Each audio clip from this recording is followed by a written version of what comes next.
So, you know, looking through inspection reports, I found things like mold, HVAC concerns, and at one point you even called the maintenance issues like whack-a-mole.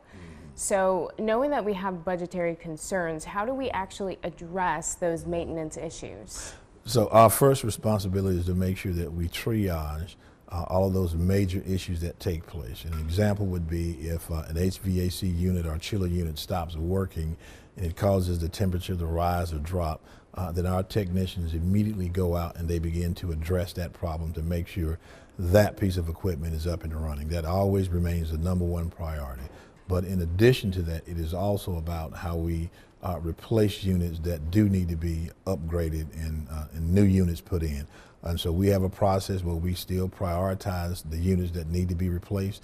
But ultimately what we tell people, it is about a funding issue. And so we know we have about $140-some million need for HVAC units.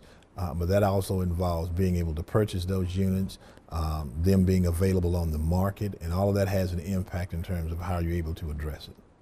Well, kind of piggybacking on that, we know that federal cuts are already happening. We've already talked about the rising costs for the district. So, I mean, are you anticipating making any cuts? What are you guys prioritizing keeping? So what we're doing now is building a budget based on what we know. And that is all of the federal funding that we have in place. Anytime that there's a change in any of that funding, then that causes us to have to go back and make adjustments to the budget. And so right now, what we're primarily looking at is our state budget. And so there's an estimation that we have in terms of what the increase in salaries may be. That could be anywhere between 2 and 3%.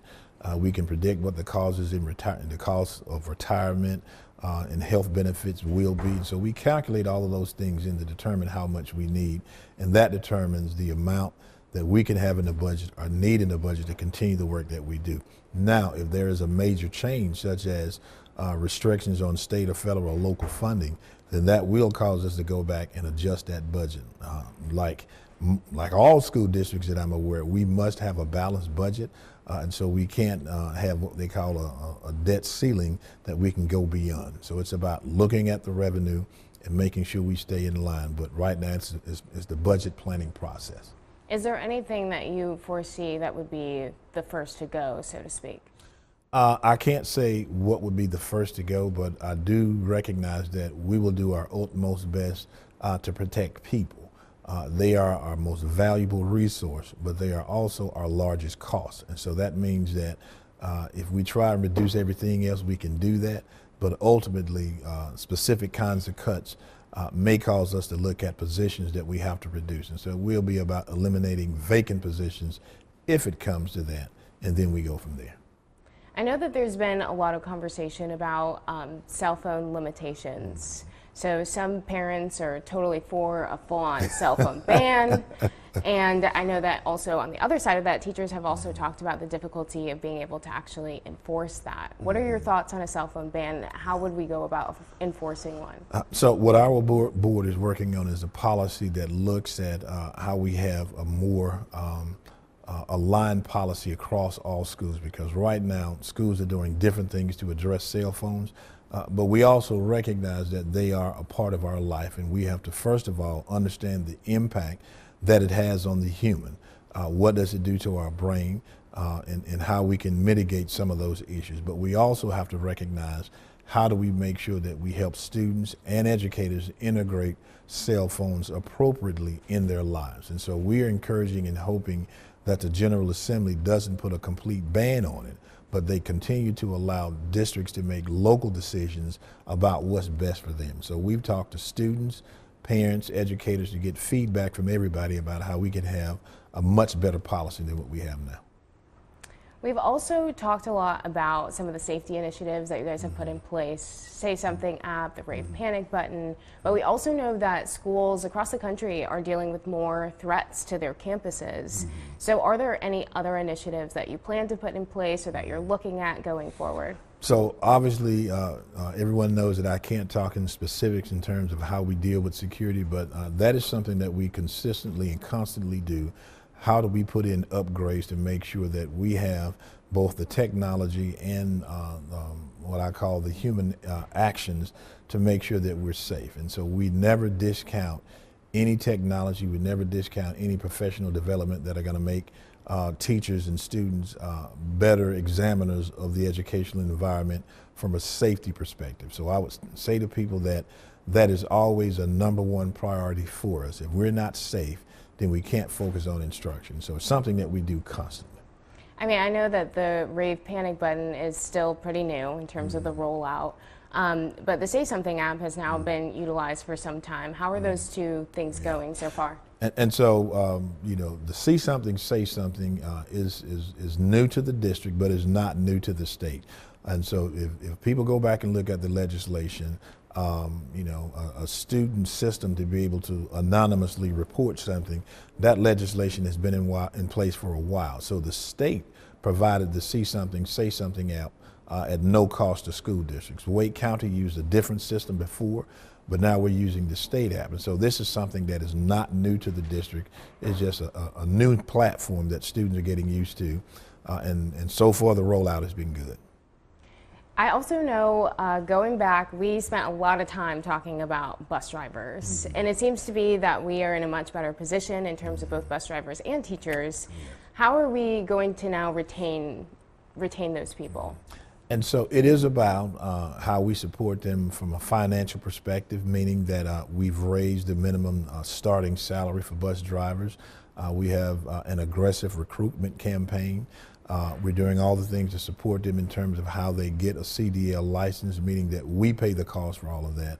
We still have a number of bonuses that we put in, both signing bonuses and retention bonuses. And so those are the things that are going to attract more people to become bus drivers. But we also recognize is how we treat bus drivers after they become employees. And so we've looked at how we deal with discipline on buses to make sure that we're understanding the needs and desires of the bus drivers who are with those students.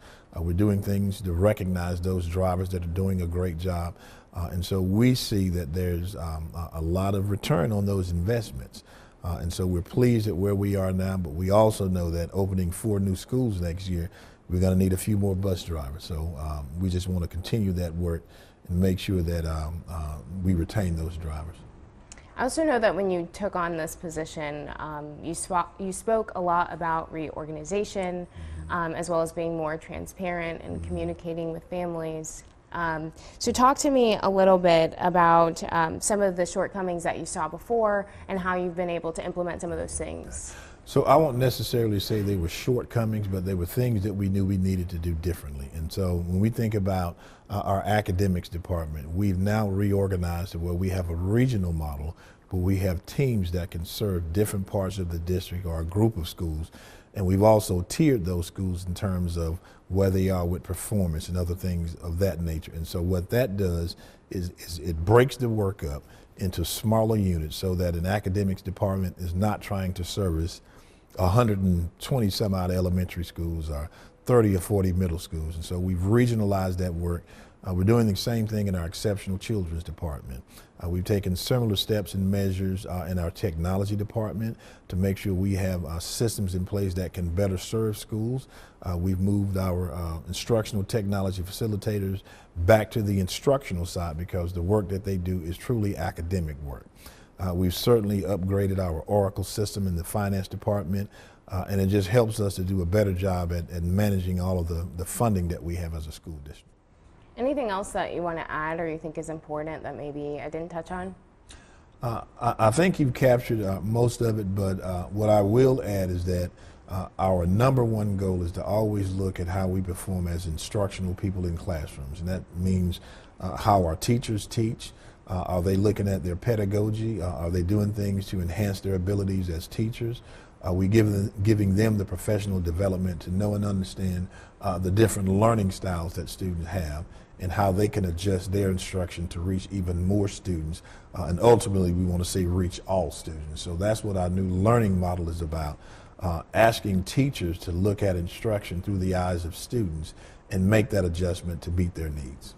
Anything you want to say to parents about the work you're doing? So what I would say is that my number one goal, as always, is to engage with parents more, to hear from them so we can know and understand what their needs are. And so I have a committee of community stakeholders that work with me personally. There's approximately 50 leaders from across the community, and I use that forum to share with them the initiatives that I'm doing and get their feedback, ask if they go and talk with their constituents about that and share that with me. And so we know that engaging with our families is one of the most important things that we can do because they are a part of this educational process. And I encourage parents to continually reach out to us if they recognize things that we can do better, if there are initiatives that they feel we are not meeting, then let us know because we are there to serve them. And since we have a little bit more time, across the board we have seen people losing trust in public schools. Mm-hmm. And you being the leader of one of the largest mm-hmm. in the nation, mm-hmm. What do you want to get across to people who might still be apprehensive about the public school setting, especially as we're starting to see more people more interested in private school options? And so what I would tell people is that public education serves all students. So we don't have the opportunity or the choice to decide who comes and who doesn't come. And so that means they have much greater needs than other institutional schools, if you will. And while we are not perfect, what we say to everybody is that when you look at the results, we educate children better than any other sector in the country, meaning private schools, charter schools. Now, there may be individual results that show that an individual student performs better at a private school or a charter school. But ultimately, when we look at all of those students in that category, in any category, we outperform them all. We have greater resources. We have much deeper professional development. And that's what we want parents to know, that we are an institution that has stood the test of time. And that is what we do here. Our numbers show that still 90% of our parents feel we're doing a quality job. Now, that's not 100%. So that means there's still 10% that we want to talk with and understand how we can better serve their needs. And so we do want to hear from our public, but we recognize that public school is the greatest investment that we make in our people in this country. And following the pandemic, we've seen really good strides there in terms of test scores, but we know that reading is still a struggle in some areas. So talk to me about how we're addressing reading literacy. And so that is about our learning model, how we ask teachers in their professional learning communities to look specifically at student performance data on the formative tests that we give. We want people to recognize that we're not waiting until the end of grade or end of course test to figure out what we've done. So we use NC check-ins, we use other formative data to know where we need to make shifts in our instruction. But in addition to that, we're also teaching teachers about using high-impact strategies in the classroom that will allow them to reach even more of the students that traditional instruction may not allow them to reach. And so we recognize that there's still a gap between black and brown students and white and Asian students. But the work is about how we provide intervention needs for those students so they can be more proficient. All right. Thank you so much. I appreciate it. Thank you.